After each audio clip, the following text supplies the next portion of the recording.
día más, con la gracia del Señor, proseguimos el comentario del Catecismo de nuestra Madre la Iglesia.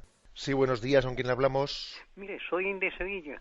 El tema que quería preguntar es, me lo he preguntado varias veces sobre la transfiguración de Cristo, pues cuando les dijo a los tres discípulos que estaban allí con él que no dijeran nada de aquello, yo me imagino que sería para que no supiesen la gente que se trataba del Mesías, del que había de venir, ¿no? Y entonces, pues claro, él de ese modo, pues podían pensar que era pues un iluminado, una cosa, algo por el estilo, y entonces, pues claro, de esa forma, no sabiendo que era Cristo, pues le crucificaron y tal. Como él tenía que morir y padecer, pues parece que, a mi modo de ver, quiso permanecer en ese momento en algo anónimo, ¿no? ¿Es así o cómo? Mire, le respondo, no es únicamente ese pasaje de la transfiguración en el Monte Tabor, sino también en otros bastantes pasajes, Jesús, después de haber hecho un milagro, dice, y les dijo que no dijesen a nadie lo que habían visto. O sea, es frecuente lo que se llama el secreto mesiánico, que Jesucristo, después de realizar algunos milagros, pedía que no se dijese nada a nadie. Sí que en otros pasajes se dice, vete y preséntate a los sacerdotes y diles lo que te ha acontecido. Pero eso contrasta con que en otros pasajes del Evangelio Jesús pide sigilo, pide sigilo. Ese secreto mesiánico, la mayoría de los autores o de los intérpretes de la Sagrada Escritura vienen a interpretarlo como una forma que tuvo Jesucristo de administrar sus signos salvíficos para que no fuesen manipulados políticamente. Tengamos en cuenta que, claro, que por ejemplo, Jesucristo, después de la multiplicación de los panes, quiso ser coronado rey. Y dice el Evangelio explícitamente, le quisieron coronar rey y Jesús huyó de aquel lugar. Claro, el hecho de que él hiciese determinados signos salvíficos y signos milagrosos podía ser manipulado políticamente, podían pretender hacer de él un líder. Entonces, el secreto mesiánico que Jesús administra con prudencia tiene esta finalidad, la finalidad de que él no sea manipulado, que no sea malinterpretado, que en vez de ser signos de salvación, la gente no pretenda hacer de los milagros de Jesucristo, bueno, pues una especie de camino de promoción de liderazgo social, etcétera. Yo creo que en ese sentido esa es la auténtica interpretación del secreto mesiánico, que también en ese momento del Tabor también Jesús insiste. Insiste, si se hubiese... Claro, el oyente dice, sería para que así Jesús no se librase de la pasión. No, no es que no se librase de la pasión, para que no fuese malinterpretado, que también obviamente eso hubiese supuesto pretender huir de la pasión. Cuando Pedro le dice a Jesús, no te sucederá a ti eso, no permitiremos que tú seas crucificado, cuando Jesús ha anunciado su pasión. Y entonces Jesús le responde a Pedro, apártate de mí, Satanás, porque no me apartes del camino de Dios. O sea que esta es la interpretación que la tradición ha hecho sobre el llamado secreto mesiánico. Damos paso a un siguiente oyente. Buenos días. Buenos días, monseñor. Soy Pino, de Madrid. Adelante. Monseñor, yo quisiera preguntarle, tengo una enfermedad bastante dolorosa desde hace 16 años y lo único que me consuela es pensar que si Dios permite eso para mí, de alguna forma lo quiere, lo querrá, aunque yo no lo entienda, porque será lo mejor para mí, pero hay personas que me dicen que no, que Dios no puede querer eso, que Dios no... ¿Usted cómo me explicaría eso, por favor? Bien. Mire, lo que es hermoso es escucharle a usted decir la expresión, a mí es que en medio de esa enfermedad dura de 16 años me consuela, usted ha dicho esa expresión, me consuela el pensar que Dios lo quiera. Vamos a ver, ¿por qué usted dice esa expresión? Porque usted detrás de ella está concluyendo, está razonando de la siguiente forma. Entiendo yo, entiendo. Bueno, si Dios lo quiere, si Dios lo ha permitido, ya sabemos que siempre hacemos una distinción entre lo que Dios quiere y lo que Dios permite. Dios no quiere directamente el mal, pero lo permite. Eso quiere decir que es capaz de sacar un bien, de ese mal. Entonces, si Dios algo lo permite, en cierto sentido lo quiere, aunque no sea un querer directo. Bien. ¿Por qué usted dice que eso a usted le consuela? Pues yo lo interpreto de la siguiente manera. Yo digo, claro, si Dios lo permite, si Dios lo quiere en última instancia, es que tiene, como Él es bueno, es que Él tiene un plan de salvación. Es que esto no va a ser inútil. Es que esto será para algo. Entonces, creo que usted hace muy bien en tener esa confianza plena. Claro, es que si Dios si no tiene absolutamente nada que ver con Dios, si Dios no tiene absolutamente nada que ver con mi enfermedad, ni siquiera en el sentido de que lo ha permitido, es que tampoco saco ningún provecho de esto. Claro. O sea, usted no se trata de echar culpas o no echar culpas no, es que se trata de que al final esto es para algo o no es para nada.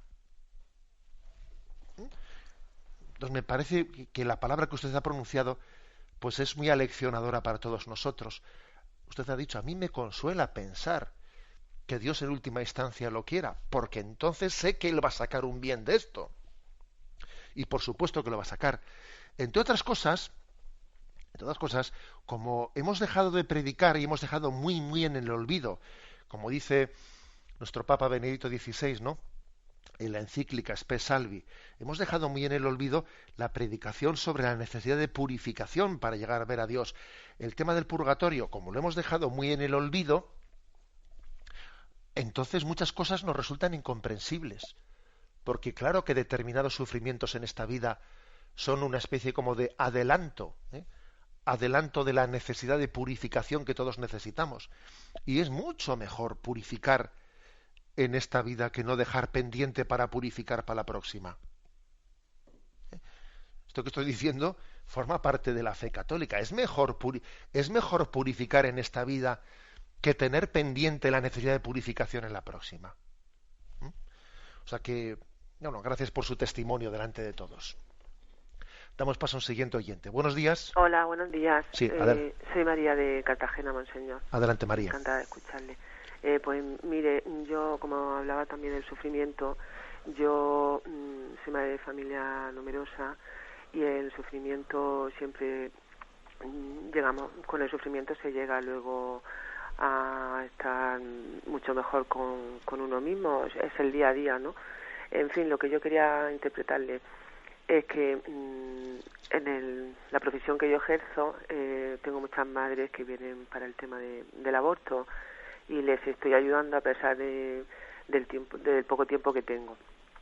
Y les ayudo en todos los aspectos, lo digo para todas las oyentes que pudieran colaborar en Red Madre, porque hay mucho sufrimiento hoy en día. Les voy a decir que trabajo en un centro de salud y hay mucho sufrimiento.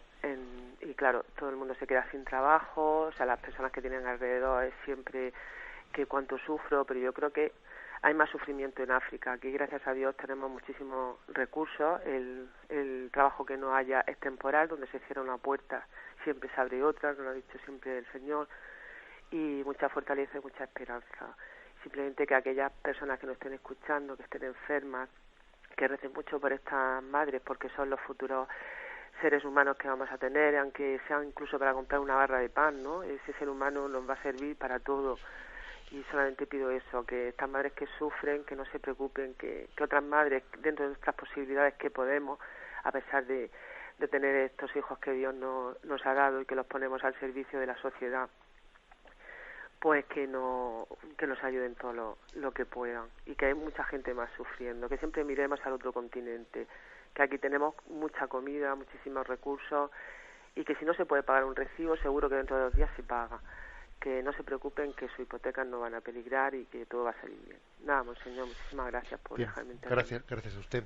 La verdad es que yo, según le escuchaba, decía, fíjate cómo son las cosas, ¿no? Porque alguien quien es madre de familia numerosa, pues uno podría decir, oye, bastante tengo yo con sacar a todos los chavales adelante. que una familia numerosa, pues cuando no es uno, es otro. Cuando no tiene uno un problema, tiene el siguiente. Y cuando no, los dos o tres a la vez. Y entonces, sin embargo, curiosamente, pues quien tiene esa confianza en la providencia es capaz de afrontar la educación de una familia numerosa y además llevar adelante ese trabajo pues en un centro de salud de una manera vocacionada, en la que echa mano de su trabajo no solo para ganarse un sueldo y sostener a su prole, sino de implicarse con los problemas de todos los que vienen a ese centro de salud, y todavía encima me meto en Red Madre y en mis horas libres, donde sacaremos las horas libres, teniendo una familia numerosa. En las horas libres todavía me implico más viendo a aquellos que tienen el riesgo de abortar y luchando para buscar recursos para que no recurran al aborto, ¿no? ¿Qué quiero decir con todo esto? Que es que el bien se retroalimenta y el mal también se retroalimenta, ¿eh? Entonces me parece muy hermoso ver la visión de esperanza que nos da la oyente. Hay una visión de esperanza, que es decir, que Dios me ha puesto providencialmente aquí por esto, ¿no? Igual que le puso a José allí en Egipto de una manera providencial. Bueno, pues si yo estoy aquí en este centro de salud y a mí me viene una persona y me cuenta una historia, primero yo me encuentra a mí no como un mero funcionario, sino me encuentra con alguien que providencialmente Dios le puso allí para escucharle. Y tan providencial es que en un centro de salud yo me encuentre una mujer que ama la vida y es la que me toca escuchar, pues como cuando bajamos a Egipto, allí nos encontramos a nuestro hermano, que es el ministro del faraón, y uno dice, si parece que Dios desde siempre hizo la jugada para encontrarnos allí a José o para encontrarme a esta mujer, que yo tenía todo el riesgo de abortar, porque tenía problemas económicos, etcétera, y me encontré a alguien que me dio esperanza para seguir luchando, ¿no? O sea que creo que también este caso concreto podemos verlo como una ejemplificación, como un ejemplo concreto de cómo Dios se sirve de nosotros para ser providencia para los demás. Por supuesto que también formamos nosotros parte de una providencia de Dios unos para los otros. Damos paso al siguiente oyente. Buenos días. Sí, buenos días. Adelante, le escuchamos. Es la primera vez que llamo, llevo ya más de 2 años escuchando Radio María, pero con este tema que se estaba hablando ayer y hoy, me siento muy identificada en cuanto al mal moral, puesto que yo llevo ya 6 meses teniendo una dura prueba con mi marido. Tenemos un niño de 4 años. Él ha sido infiel a la relación y yo he pedido a Dios fuertemente para poder perdonar y lo he logrado en cierta manera, pero siempre hay un motivo que llega a fallar en la relación, y yo hace unos días tuve una reacción violenta y exploté con todo lo que guardaba dentro, y a raíz de eso pues ahora él dice que la relación se acabó. Yo he perdonado a esa persona que se metió en mi vida. La llamé y le dije, si yo he ofendido en algo, entonces perdóname, y he pedido también perdón a él. Entonces yo no me explico, si yo he buscado paz en mi hogar, ¿por qué él termina la relación de esa manera? Por haber explotado yo con mi soberbia.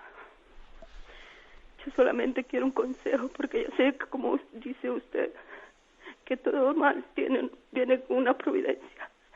Yo solo necesito un consejo para aceptar lo que me está pasando. Bueno, ánimo, le acompañamos y también somos conscientes de que también la llamada de usted es una llamada a todos los que le hemos escuchado a orar por usted.